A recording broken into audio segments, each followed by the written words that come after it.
상법 개정안 관련해서 이제 많은 논란이 있습니다. 여야 대립도 있기도 하지만 또 밖에 시민사회단체 그리고 요 국회 앞에 가다 보면 1인시 이렇게 팻말 걸고 하시는 분께서 아주 굉장히 열심히 쉬지 않고 저분을 앵커를 시켜야 되겠구나 할 정도로 아주 열심히 외치시면서 권익보호, 권익 증진을 위해서 노력하시더라고요. 우선 여쭙고 싶은 게 이렇게 갈등 구조가 꽤 있는 법안이거든요. 그런데 왜 이렇게 상법을 개정하려 하시는지 그게 궁금합니다. 일단 우리 개인 투자자들이 1,500만입니다. 주식 투자의 대중화 시대가 됐죠. 그럼 대한민국 국민의 한 성인 기준으로 3분의 1 이상 되겠네요, 대략. 근데 문제는 이제 보통 주식 투자라는 게 성장하는 유망한 사업들을 갖고 있는 기업에 투자하는 거잖아요. 그렇죠. 그래서 그 기업이 그 유망 사업에 성공을 하게 되면 이제 투자에 성공한 거로 봐야 되잖아요. 그렇죠. 뭐 예를 들면 LG화학이 전기차 배터리 사업을 했는데 성공을 했어요. 개발을 했어. 그다음에 이제 한화 에어로서비스가 이제 에어로스페이스가 방위 산업, 방산 산업 하잖아요. 그래서 성공했어요. 지금 수출도 많이 하잖아요. 그러면 이제 투자이익을 얻어야 되는데 꼭 그 시점쯤 되게 되면 이제 갑자기 그 유망 사업을 띄어내 가지고 별도 회사를 만든다. 그렇죠. 뭐 합병을 한다. 갑자기 이제 뭐 3조 6천억이나 유상증자를 기습적으로 한다. 이번에 이제 에어로스페이스 경우에 그렇죠. 그러면 이제 주식 가치가 희석될 거 아니에요. 그렇죠. 그래서 주주 피해가 생긴단 말이에요. 그럼 막상 그 투자이익을 환수할 때가 되면 투자이익이 환수가 안 된단 말이에요. 그렇죠. 그래서 이제 우리 개인 투자자들 사이에서는 우리 국내 시장에서는 개인 투자자들이 절제 투자이익을 얻을 수가 없다. 이런 실망 때문에 돈이 해외로 많이 빠져나가 있어요. 그러니까 2012년도만 하더라도 미국의 개인 투자자들이 투자한 게 한 18억 달러 정도였는데 지금은 900달러가 넘거든요. 그러니까 많은 돈들이 해외에 나가 있으니까 돈이 우리 주식시장에 안 오는데 주식시장이 활성화될 리가 없잖아요. 전부 서학개미처럼 그냥 다 하여튼 외국으로 나간다. 또 외국인 투자자들 중에서도 예를 들면 중국이 불안해지니까 철수한 돈들이 많아요. 홍콩에서 대기하고 있는 돈들이 많은데 그 돈은 어차피 아시아에 투자를 해요. 아시아에 투자하기로 해서 이제 유럽이나 미국에서 온 돈들이기 때문에. 근데 이제 한국의 장점은 기업 가치가 떨어져 있는 거잖아요. 이런 불신 때문에. 그래서 지금 이제 투자를 하고 싶은데 어떤 모멘텀이 없다 이거예요. 그리고 한국은 항상 불안하죠. 왜냐하면 이사들이 주주를 위해서 경영을 하는 것들이 아니라 그런 자기가 속해 있는 재벌 그룹이나 재벌 총수에 충성한단 말이에요. 그래서 계속 예상하지 못했던 합병 분할 뭐 이런 것들이 일어나니까 안심하고 투자하기 어렵다. 옛날에 코리아 디스카운트는 남북 대치 상황 이런 걸 주로 강조했지만 지금은 이제 주주의 권익 보호나 개미들의 보호 이런 부분에서 이제 아직도 제도적으로 미처 미비한 부분 이런 게 있는 것 같고 그게 이제 상법 개정인 거죠. 그래서 상법 개정을 해서 이사들이 주주에 대해서 책임을 강화하게 되게 되면 그렇게 주주가 손해를 보는데도 재벌 총수나 재벌 그룹의 이익만을 위해서 경영 결정을 하지 않게 되니까 그러면 이제 안심하고 투자할 수가 있게 되기 때문에 이제 해외에 있는 돈들이 돌아올 수 있는 그리고 또 해외에 대기하고 있는 돈들이 투자될 수 있는 그런 계기이기 때문에 그냥 상법 개정이다만 아니라 우리 주식 시장을 되살리는 데 있어 아주 중요한 그런 이제 제도 개혁인 것이죠. 제가 이제 재벌 기업의 그 회장실 계열사 사장도 해보고 회장실 사장도 해보고 벤처 캐피탈 CEO도 이제 5년 넘게 해봤는데요. 실제로 좀 전에 소두에 잠깐 말씀 주셨지만 어떤 중요한 그런 뭐 분할이다, 뭐 또 이제 뭐 결합이다, 또 M&A다 이런 것들을 하고 그런 거 외에 또 예를 들어 CB 발행이나 이런 것들은 이사에서 전격적으로 갑자기 특정인을 향해서 예를 들어 제3자 배정 이런 것들을 통해서 하면 사실은 그게 기업에서는 좋게 포장을 하지만 일반 개미들로 볼 때는 전부 다일루션 희석이 되는 거거든요, 사실은. 근데 그런 것들을 잘 모르죠. 이사에서 전격적으로 하고 주주총회를 거쳐야 되는 상황은 또 생각보다 많지 않으니까 상대적으로 그러다 보니까 아마 하고 있다가 공시를 잘 쫓아가고 봤는데도 개미들이 피해보고 이런 경우를 그러니까 상당히 많이 보죠. 그 대규모 유상 증자를 할 때 꼭 금요일 저녁 때예요. 맞아요. 개미 투자자들이 미리 알지 못하도록 그러면 월요일 날 아침에 확 떨어지는데 맞아요. 대처를 할 수가 없잖아요. 그죠? 맞습니다. 그래서 이런 3조 6천억이나 역사 이래 대규모의 유상 증자를 하나 에어로스페이스가 했는데 그럼 이사회에서 이 주주들이 피해를 볼 거에 서 미리 대비해서 어떤 조치나 대책을 마련했냐 한 번도 논의한 적이 없다는 거예요. 그렇죠. LG가 분할할 때 또 두산이 밥캣하고 막 이런 어떤 의사결정을 할 때 이런 때 보면 사실은 소수주주, 소액주주 등등은 거의 뭐 주인공이 될 수가 없죠. 고려 대상이 안 된다는 거죠. 그래서 이 이사들이 주주에 대한 책임 의식이 없는 거죠.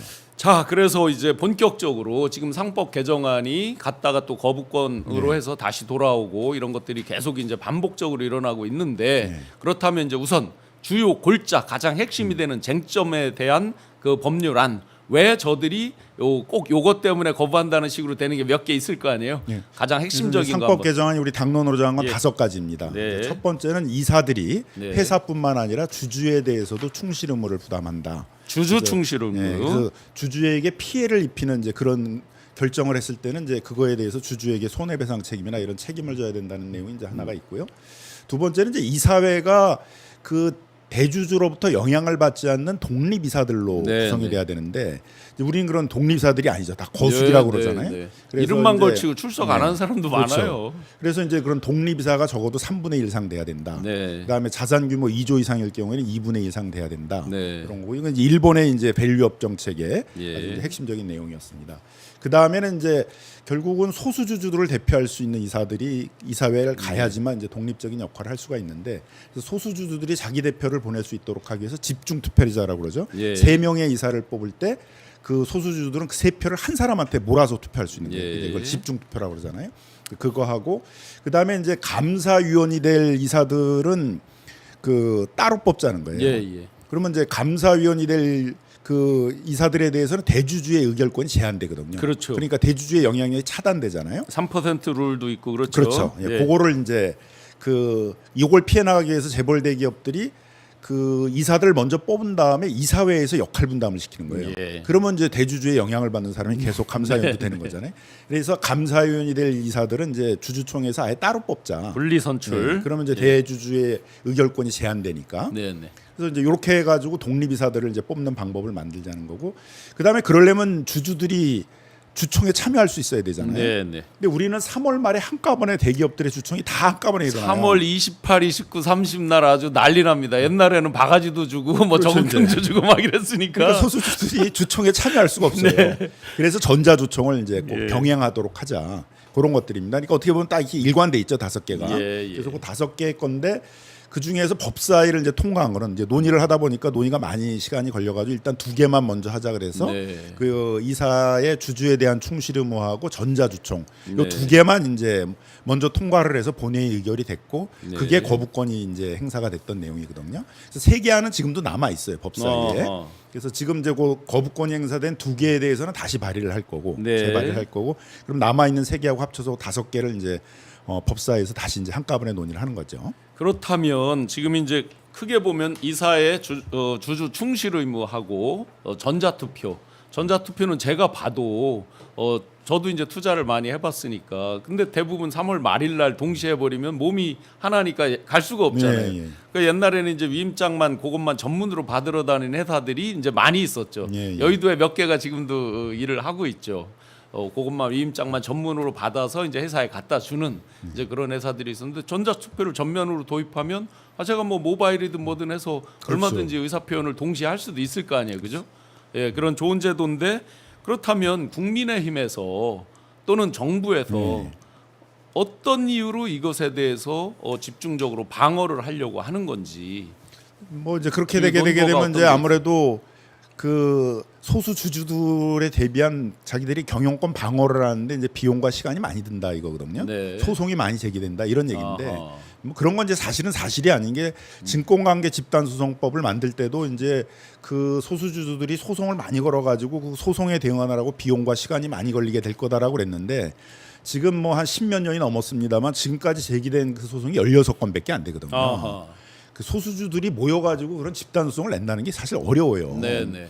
그러니까 이제 과잉 어떻게 보면은 이제 주장인 거죠. 예. 네, 그런 이제 과잉 주장을 하면서 뭐 이 상법만 통과되게 되면 이제 그 회사의 어떤 경영권 방어가 굉장히 어려워질 것처럼 이제 뭐 이렇게 미국의 그 얘기하면서 클래스 액션 집단 소송과 한국이 제도가 많이 달라서 현실적으로 실현하는 게 그리고 쉽지가 어렵죠. 않잖아요, 이게. 그리고 실제는 보면 미국에서도 이사들이 부담을 안 갖는 게 다 보험을 들어놓고 있거든요. 네. 우리도 지금 다 이사들이 보험을 들어놓고 맞습니다. 있어서 보통 정관에 저도 이제 상장사의 사회이사를 많이 해보고 있잖아요. 그러니까 정관에다가 아예 상한선을 두거든요. 그러니까 무조건 다 책임을 질 수는 없으니까 얼마 이상 되는 건 책임지지 않는다 하고 이제 캡을 네. 정해놓고 있죠. 그래서 이제 소송이 제기가 되게 되면 보험회사하고 소송이 실제로는 되는 거지. 이사가 그 소송하러 다니느라고 일을 못 봐서 경영이 어려워진다. 그건 사실이 아니거든요. 네, 네. 예. 근데 이제 그런 이유를 내면서 이제 재계가 얘기를 하고 그러니까 이제 국민의힘이 이제 아하. 그 그걸 대변하면서 이제 안 된다는 거. 근데 또 주주들 개인 투자자들의 눈치는 볼 수밖에 없잖아요. 네. 그러니까 자본시장법에다가 이제 합병하고 분할할 때 주주 피해가 많으니까 합병과 분할할 때 주주 피해를 이제 보호하는 그런 제도를 만들겠다는 거거든요. 그래서 상법 개정 논의를 하지 말고 자본시장법 논의를 하자 이렇게 얘기를 하고 있어요. 네, 네. 근데 우리는 두 가지를 다 하자는 거거든요. 예, 예. 그래서 상법에서의 일반적인 주주 보호를 하고 합병 분할만 문제가 되는 게 아니라 지금 이제 하나 에어로스페이스 사건처럼 이제 기습적인 대규모 유상증자라든가 전환사채 발행이라든가 헐값 발행이라든가 주주들 피해 보는 사안들이 많으니까 그런 사안들마다 이제 그 주주들을 보호하기 위한 장치를 두는 자본시장법 개정을 같이 하자예요. 네, 근데 문제는 자본시장법 개정 논의를 한 번도 안 했어요. 네. 그러니까 자본시장법은 오로지 지금 정부 여당은 상법 개정을 막기 위한 대안으로만 발의를 해놓고 실제는 이것도 의지가 없는 거예요. 예. 그래서 결국은 정무위원회에서 이 자본시장법 개정 논의를 지금까지 한 번도 안 했습니다. 근데 지금도 또 얘기를 하면 상법 개정 대신에 자본시장법 논의를 하자 그래요. 그런데 의원님 그 제가 그냥 기본적으로 이해하는 건 헌법 밑에 이제 다른 법률 뭐 이런 느낌은 아니지만 그래도 이런 전반적인 기업 경영과 관련되거나 증권시장, 자본시장과 관련된 거 이런 거에서의 일종의 모법이라 그러면 상법이고 예. 자본시장법은 뭐 저도 투자회사 사장을 하면서 이제 수도 없이 이제 예, 적용돼서 예를 들어 사기적 부정거래라든지 이런 어떻게 보면 총론적인 게 상법에 주로 있고 이건 강론적인 성격이 예, 더 예. 강한 거잖아요.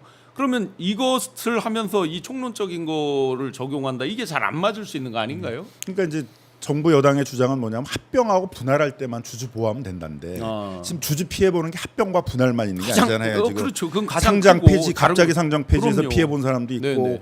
지금 하나 에어로스페이스처럼 유상증자 때문에 피해 본 사람들도 있고 전환사채 헐값 발행해서 피해 본 사람들도 있고 뭐 기업 인수할 때 이제 네. 그 대주주한테는 비싸게 사고 소수주한테는 헐값으로 그렇죠. 사들여 가지고 기업 인수해 가지고 피해 본 사례들도 있고 다양한 주주 피해 사례들이 있잖아요. 예를 들어서 이제 M&A를 하게 되면 소위 말하는 경영권 프리미엄이라는 건 대주주한테만 사실상 그렇죠. 돌아가거든요. 그러니까 일반 소수주주는 그냥 자기도 모르는 사이에 주인이 A였는데 B로 바뀌어서 그냥 비소속의 회사가 되는 뭐 이런 그런데 경우고. 그 이제 소수주들의 주식을 살 때는 시가라고 그러면서 주가가 떨어져 있는 상태 때 그럼요. 사들이게 되니까 거기서도 또 주주들이 피해를 그리고 보게 새로 되거든요. 이제 인수한 사람들은 아마 이제 코스닥, 코스피 투자하는 분들 많이 보실 텐데 새로 인수해서 들어오면 예를 들어 지분율이 보통 뭐 20% 30%밖에 안 되잖아요 대한민국에. 그러면 자기 지배력을 강화하기 위해서 바로 또 CB를 발행한다든지 유상증자를 발행한다든지 해서 뭐 어떨 때 아예 상장 폐지를 해버리고 그렇죠. 자기가 일부러 상장 폐지로 몰고 가는 기업들이 꽤 있잖아요. 일본처럼 이제 배당 위주로 가져가려고 상장 폐지를 한다든지 이런 것들을 사실 일반 주주가 거의 모르다가 어하고 당하는 거잖아요. 그럼 이제 주식을 팔 수밖에 없는데 그때는 그런 전망 때문에 주가는 떨어져 있잖아요. 그래서 네. 또 피해를 많이 보게 되니까 그래서 이제 그런 사안마다 보호 조항이 필요한데 문제는 이제 우린 자본시장법에 그래서 합병과 분할 외에도 이제 그런 개별 그 주주들이 피해를 보는 사안들마다 이제 주주 보호 장치를 두는 자본시장법이 지금 민주당 안으로 발의가 돼 있거든요. 네, 네. 근데 그러더라도 재벌 대기업들 같은 경우에 있어는 그걸 또 피해 나가는 많은 거래 방식을 만들 거거든요. 네, 네. 그러니까 그 저쪽 주장은 핀셋 규제라고 그러는데 핀셋 규제를 만들어 놓으면 그걸 피해 나가는 합병과 뭐 주식 교환과 이런 걸 다 뒤섞여 가지고 합병이나 분할이 아닌 방식의 또 거래 방식을 만들어낼 네. 거라고요. 이제 그런 점에서는 세계 보편적으로 하고 있는 것처럼 이 사회가 주주에 대해서 충실 의무를 두는 그런 규범을 만들 필요가 있다는 거죠. 네, 다중소송 대표제 같은 경우는 뭐 이런 식으로 불만을 얘기하던데요. 그 자회사의 주주들이 예를 들어서 모회사에 이런 건 무조건 경영권 침해 아니냐, 그리고 너무 많은 소송을 남발하게 하는 거 아니냐라고 걱정을 하는 목소리들이 있던데 그런 부분은 어떻습니까? 아니, 그러니까 이제 그런 것도 제도를 만들어 놓게 되게 되면 항상 또 우회하는 방식을 그렇죠. 만들어 놓으니까 네, 네. 그래서 그 뭐 다중 대표 소송 제도를 만들자 뭘 만들자 못 만들자 이제 그것도 필요한데 중요한 건 전체적으로 그게 다 문제가 되는 게 뭐냐 하게 되면 결국은 주주들에게 피해를 주면서 자기 그룹의 이익이나 그룹 총수의 이익만을 위해서 하는 거잖아요. 네. 그러니까 일반적으로 이사들이 그런 식의 주주들에게 피해를 입히는 결정을 하지 못하도록 하는 일반적인 조항이 필요한 거죠. 네. 그게 이사의 주주에 대한 충실 의무를 하는 거잖아요. 그러니까 그걸 기본은 만들어 놓고 그 다음에 이제 여러 가지 촘촘한 제도는 또 만들자 이제 이런 게 저희 이제 민주당의 입장인 거죠. 예. 많은 분들이 의견 주고 계신데 지금 개미 투자자가 1,500만이랍니다. 그러면 오마이 최소한 좋아요, 구독, 좋아요 1,500만이 돼야 됩니다. 지금 아주 가장 중요한 상법 개정안 논의를 하고 있으니까 많이 구독 좋아요 눌러주시고 본인만 누르면 본인은 계속 보실 수 있지만 주변에서 많이 보셔야 되니까 주변에 널리 단톡방 같은데 올려주시고요. 자 그러면 그 요번에 그 대선이 이제 펼쳐지다 보니까 더 첨예하게 이렇게 오는데 대기업의 일종의 대표격이라고 할 수 있는 삼성에서 준법감신 이찬희 그 준법감신이 변협 회장을 했었죠, 그죠? 이찬희 준법감신께서 이제 기업의 입장이니까 이게 정쟁의 장으로 들어오면 안 된다라는 입장을 주셔서 아마 기업 입장을 대변하는 것 같은데 이게 정쟁의 장이 맞는 건가요? 그런 표현이? 아니 근데 그 앞에 이제 뭐라고 그랬냐면 그 이찬희 준법감시위원장이 주주를 보호하는 세계 보편적인 규범은 따라야 된다 이렇게 또 얘기를 했어요. 그러니까 이사에 대한 충실 의무에 대한 규정이 뭐 명문법으로 있든 판례법으로 있든 없는 나라는 없단 말이에요. 그러니까 우리도 세계 보편적인 기준은 만들자 이런 거거든요. 그러니까 그 얘기해야 하더라도 이거는 정쟁의 대상이보다는 세계 보편적인 그런 규범들을 도입하는 고자 하는 것이고 이걸 정쟁으로 만든 건 국민의힘이 정쟁으로 만든 거잖아요. 그러니까 그 정쟁에 의해서 이 제도라는 거를 개혁하자라는 게 아니라 세계 보편적인 기준에 개혁을 하자는 거고 그걸 오히려 국민의힘이 정쟁으로 만들고 있으니까 그런 정쟁하지 말고 세계 보편적인 개혁을 하자 이거죠. 그래서 지금 말씀대로 국민의힘에서 유상범 의원이 이런 표현을 하더라고요. 잘사니즘을 못사니즘으로 만드는 소액주주 표만 얻기 위한 이번 대선에서 표를 얻기 위한 표퓰리즘이다 이렇게 표현을 해요. 과연 이 정책이 표퓰리즘이라고 볼 수 있는 정책인가요? 아니 근데 그러면 투자자들에 대한 이익을 고려하지 않고 자본시장은 팽다쳐도 우리 경제가 살 수가 있나요? 재벌 대기업들은 여러 가지 방법으로 자금을 도달할 수 있지만 그런 일반 대기업들이라든가 중견기업들은 자본시장에서 자금을 조달하지 않으면 조달할 방법이 없어요. 근데 자본시장에 있는 돈들은 다 해외로 빠져나가고 해외에서 들어와야 될 돈은 안 들어오고 대기하고 있는 이런 상황에서 일반 대기업이나 중소기업들은 어떻게 자금을 조달을 하겠어요? 그렇게 되면은 이제 우리 경제 전체적으로 장기적으로 어려워지는 거잖아요. 그래서 일본도 그 밸류업 정책이라는 걸 2010년대에 해가지고 이제 10년 만에 성공을 했던 것도 그렇게 하지 않으면 일본 경제가 살아나기 어렵다라는 결단에서 국가적 목표를 한 거거든요. 그래서 말은 또 국민의힘하고 정부는 뭐 일본처럼 밸류업을 하겠다 그러고 막상 또 실천한다 할 때는 밸류업이 뭐가 중요해? 그 뭐 자본시장이 뭐가 중요해? 또 이렇게 또 얘기를 한단 말이에요. 그래서 이제 참 생각이 짧고 좀 책임성이 없는 이런 정책을 하고 있다. 그러다 보니까 3년 동안 이제 나라가 이렇게 결단이 난 거죠. 그럼 의원님 보시기에 대한민국은 자본시장이 정말 그 개방성이 강한 나라인데 이렇게 요 상법을 개정하면 수많은 외국 자본들이 훨씬 더 많이 올 것으로 예상을 하시나요? 어떤가요? 그러니까 뭐 그 해외 투자 그룹들 중에 이제 찾아서 얘기하는 사람들도 있어요. 지금 이제 중국 시장이 굉장히 불안정하기 때문에 많이 빠져나와 있다 이거예요. 근데 유럽이나 미국의 투자자들을 할 때는 이렇게 권역별로 투자금을 배분해 놓거든요. 그러니까 아시아에 투자할 돈이에요. 그러면 중국에서 나왔으면 아시아에 다른 데 투자를 해야 되잖아요. 제일 유력한 데가 한국이죠. 왜냐하면 기업 가치가 많이 떨어져 있으니까. 그렇죠. 근데 들어가려면 무슨 모멘텀이 있어야 된다는 거예요. 이제 한국의 주식시장이 달라졌다. 대표적인 거는 이제 우발적인 그런 예측하지 못하는 손해가 발생할 수 있는 그런 거를 제도적으로 막기로 했다. 앞으로 그 한국의 자본시장은 좀 더 투명해질 거다. 이런 거에 대한 신호가 필요하다 이거죠. 그게 상법 개정인 거죠. 그러니까 우리 이재명 대표가 이제 이재명 전 대표님이 이제 뭐 가만히만 있어도 다음 정권에서는 3,000포인트 넘어간다 그러는데 이 얘기를 하는 거죠. 이렇게 자본시장을 투명하게 운영하겠다라는 정부가 들었으면 그 신호만으로도 해외에서 대기하고 있는 자본, 미국이나 이런 해외에 나가 있던 자본들이 돌아오면서 그런 그 다시 부활의 계기들을 만들 수 있다는 거죠. 네, 이재명 후보님 말씀하셨는데 지금 이재명 후보께서 이 지금 상법 개정안에 대해서 재추진 의지 어떻습니까? 그래서 이제 그 이재명 대표가 강조를 하는 게 이 자본시장이 활성화돼야지만 지금 거의 바닥으로 내려가 있는 경제를 되살리는 데 있어서 가장 핵심적인 그런 장치이기 때문에 그걸 하겠다는 지금 의지를 보여주고 있는 거고 상법 개정은 가장 이제 기초이고 상법 개정만으로 다 되진 않겠죠. 우리도 이제 일본처럼 이제 그 주주 환원 정책에 대해서 기업들이 좀 더 책임을 갖도록 한다라든가 퇴직연금 같은 것들을 이제 기금화해서 주식시장에 대거 유입을 한다라든가 그런 이제 여러 가지 제도들을 결합시키면은 이제 주식시장들을 다시 활성화할 수 있는 그런 계기 모멘텀을 만들 수 있습니다. 네, 그 주가지수 5,000 가겠다 이렇게 구체적 수치로 밝히셨단 말이죠. 근데 제가 이제 그냥 추상적으로 우려가 되는 거는 하도 이제 발목 잡기, 기승전 이재명, 기승전 민주당 탓 이런 게 많은데 새로 이제 당선이 되셨다 전제를 하고 새로 이렇게 새 정부가 출범했을 때 보나마나 발목 잡기나 정말 바지춤까지 끌어내릴 그런 판인데 5천 가는 거 어떻게 예상하십니까? 근데 목표는 필요하죠. 예, 밸류업. 목표는 당연히 우리도 필요하죠. 이제 일본처럼 이제 밸류업 정책 뭐 한 10년 이렇게 하고 네. 그렇게 되면 어느 정도까지 우리가 갈 거라는 목표는 이제 필요한 거고 5천은 뭐 단기적인 목표는 아니잖아요. 네. 장기적인 목표 그걸 위해서 해야 될 굉장히 세트가 돼야 되는 많은 정책이 있죠. 그래서 다음 정부는 이제 그 정책을 해야죠. 그래서 네. 이제 일본을 자꾸 벤치마킹 한다고 그러는데 그럼 제대로 벤치마킹을 해야죠. 일본이 어떻게 10년 동안 꾸준하게 했냐. 상법 같은 회사법을 개정하는 법령 개정도 했고 우리로 따지면 국민연금 같은 그런 공무원연금이 개별 기업들을 선정을 해가지고 지배구조가 문제가 있을 때 그 지배구조 뭐 임원 개선을 해라 뭐 그 이사회를 독립이사 3분의 1 이상으로 개편을 해라 이런 걸 하면서 실제로 그 지배구조를 바꿔냈거든요. 네. 그러니까 신뢰가 생겨서 그 일본의 주식시장 하면 잘 해외 자본들이 안 가던 시장인데 해외 자본들이 많이 가게 된 거죠. 네. 그러면서 활성화의 계기를 만들었잖아요.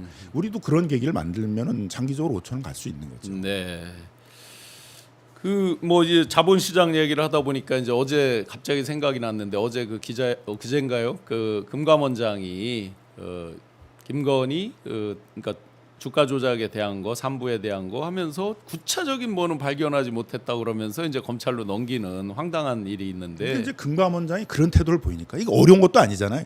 이미 진작에 조사를 했는데 네. 그 한 200개 정도의 통장을 이용해서 10대 명 정도가 주가 조작을 했다. 네네. 주가 조작의 방법은 뭐 그것도 간단해요. 뭐 우크라이나 재건 사업에 참가할 회사도 아니에요. 삼부통화라는 건 이미 다 그렇죠. 망해가는 회사였고 이미 그래서 또 망했잖아요. 주인도 그죠? 계속 바뀌고 근데 있었고. 이제 우크라이나 재건 사업에 참가한다는 그 뭐 어떤 계기가 됐는지 모르지만 원희룡 장관이 이제 같이 간 거잖아요. 삼부통화. 예. 거기를 폴란드 회의에 그래서 그걸 모멘토로 갑자기 오른 거예요. 그리고 그 직전 시점에 최고점에 오른 시점에 다 팔았거든요. 그러니까 주가 조작이라는 건 명확하죠. 그럼 이런 건 신속하게 제재를 하는 모습을 보였는데 이걸 2년 동안 질질질 끌고 있는 거예요. 그러면 거기에 있는 투자자들 입장에서 보면 어떻게 써야? 한국의 주식시장은 저런 간단한 주가 조작 사건도 하나를 해결을 못하면서 2년이나 질질 끄는데요. 저런데 어떻게 투자하느냐 이런 불신이 생길 투명성 수가 자체에 없잖아요. 대한 불신이 그러니까 이런 게 자꾸 쌓여가지고 이제 한국에서 투자하면 안 돼. 아하. 그리고 돈이 안 들어오고 해외로 빠져나가게 된다 이거죠. 네. 그러니까 진작 해결했어야죠. 네. 그래서 금감원을 저희가 찾아가가지고 그 우리 정무위원들이 왜 빨리 처리를 안 하냐. 네. 그랬더니 그 다 어떻게 주가 조작을 했는지 다 밝혔고 주가 조작의 규모가 200억입니다. 이것까지 다 확인했다는 거예요. 그럼 네. 빨리 넘기면 되네 검찰에. 근데 왜 넘기지 못하면 조사를 다 못 끝냈대요. 어허. 조사를 왜 뭐 다 못 끝냈냐 했더니 네. 핸드폰 이런 것들을 해서 그때 어떻게 서로 소통했는지를 알아야 되는데 핸드폰 어허. 조사를 못 하고 있다는 거예요. 어. 그럼 핸드폰 조사를 못 하면 그건 강제 수사권이 있는 검찰에 그렇죠. 넘겨야 되는 거 아니냐. 예. 근데 조사를 또 못 끝내서 못 넘긴대. 그러니까 계속 쳇바퀴 돌듯이 얘기를 하면서 질질 끌면서 이제 안 하고 있었던 거죠. 금감원이 사실은 검찰보다 더 강한 게 있잖아요. 강제적 계좌 추적권이 있는 집단 아니에요, 그게. 아니 그러니까 협업을 하면 되잖아요. 그렇죠. 같은 행정기관인데 그럼 검찰은 압수수색을 해서 그 핸드폰에서 결국 개별 그 주가 조작한 시점에 서로 핸드폰으로 연락했냐 이것만 확인하면 되는 거잖아요. 어려운 수사가 아니에요. 근데 자신들이 압수수색을 권을 행사하기가 어렵다. 그럼 검찰하고 협력해서 하면 되잖아요. 제가 농담으로요. 이 사람들이 이제 도이치 때 다 주가 조작을 해봤을 거 아니에요. 그런데 이 흔적을 뭘 정확히 찾기가 어렵다는 식으로 발표를 하던데 그 사람들이 자기 계좌 썼겠어요? 지인들이 좀 많아요? 옆에 또 따르고 돈 있다고 또 다른 사람들이 좀 많아요? 그러니까 다 가차명 계좌를 썼을 텐데. 그러니까 범죄는 이미 했고 예. 200억이란 주가 조작엔 범죄를 했고 어떤 계좌가 이용됐고 누가 했다는 것도 다 나왔어요. 네네. 그럼 이제 그 공범들 수사하는 것만 남은 거잖아요. 네. 그러니까 어려운 게 아니야. 이게 기본 수사는 이미 다 돼 있는 거고. 그럼 나머지 거기에 그 김건희와 관련이 있다고 하는 이제 그 사람이 거기에 관련이 돼 있는지 그것만 수사하면 되는 거잖아요. 그렇죠. 그러니까 검찰에 넘어가도 그렇게 오래 수사할 사안도 아닌데. 네. 근데 그걸 왜 금감원이 그렇게 2년이나 질질 끌고 있어야 되느냐. 그리고 그게 다 주식시장에는 네. 한국의 주식시장은 불안한 시장이야. 네. 투명한 시장이 아니야. 이런 신호를 주게 된다는 제가 거죠. 투자회사 CEO 경험에 비추어 200억 먹자고 그 짓을 하지 않습니다. 이 사람들이 결코 뭐 금감원에서 어디까지 어떻게 해서 200억이라고 했는지 모르지만 저도 이제 차트를 시기별로 다 끊어서 네. 봤거든요. 그러면 이제 마지막 설거지 할 때 일부 손해 보는 거를 감안해도 제가 추정으로만 해도 400억 이상은 저희가 잡히겠구나 이런 느낌이 있었어요. 쭉 시기별로 보고 실제 이제 모 의원실에서 좀 설명을 해달라고 그래서 제가 설명을 하면서 분석을 한 네. 적이 있습니다.